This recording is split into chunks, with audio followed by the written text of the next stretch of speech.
ఆదోని నుంచి వచ్చినావా? అవును, so NTR pre release event ఎలా అనిపిస్తుంది వార్ 2? హైలైట్గా అనిపిస్తుంది. ఓకే. సో చాలా రోజుల తర్వాత తారక అన్నని చూడబోతున్నారు కదా, ఫీలింగ్ ఏంటి? చాలా ఎక్సైట్మెంట్గా ఉంది.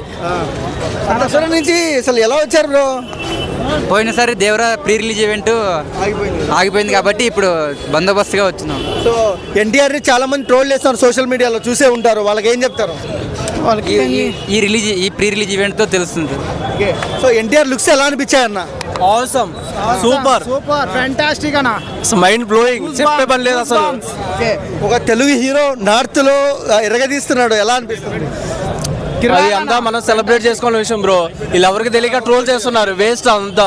ఎవడెన్ని చేసుకున్నా ఇంటికి కూడా బేకలేరు ఎవరు, ఎన్ని ట్రోల్ చేసినా ఎన్ని వచ్చినా కానీ అంతే. కొంతమంది రితిక్ రోషన్ ముందు ఎన్టీఆర్ ఆనడు అంటున్నారు హైట్ పరంగా, వాళ్ళకి ఏం చెప్తారు? వాళ్ళకి అది ఒక్కడే కనబడుతుంది, అంతకు మించి ఉంది అక్కడ ఎవరెస్ట్. అంతకు మించి ఎవరికి తెలియంది, అన్నని ఎవడు బయటకు లాగలేడు, తీయలేడు, అంత దమ్మున్న డైరెక్టర్ కూడా లేడు ఎవడు. సో ఎన్టీఆర్ ని టార్గెట్ చేసి ట్రోల్ చేస్తున్నారు, ఎందుకంటారు? రోడ్డు పక్కన కుక్కలు ఎన్నో మురుగుతాయి, అన్ని పట్టించుకో మేము. అన్నంటే చాలు. జై ఎన్టీఆర్, జై ఎన్టీఆర్.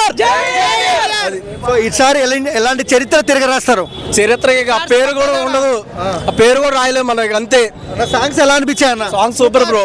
డాన్స్ స్టెప్స్ చూసారు కదా ఎట్లుందో, డాన్స్ తీసే యాక్టింగ్ ఏదైనా సరే అన్న తర్వాతే ఎవరైనా. అన్న Hrithik Roshan NTR best dancer, NTR best actor, NTR best fighter, NTR best performance, all is NTR, NTR NTR NTR, die hard fans. Overall గా ఎన్టీఆర్ ని ఆపే వాళ్ళకి ఏం చెప్తారు? అసలు ఆపే దమ్ము ఎవరికి లేదు అక్కడ, చించుకొని చీల్చుకొని వచ్చేస్తాం, తొక్కుకుంటూ పోవాలి. అది ఈ పర్మిషన్ ఇప్పించారు కదా రేవంత్ రెడ్డి గారు, ఎలా అనిపిస్తుంది మీకు? ఆయనకి సూపర్. మంచి పర్మిషన్.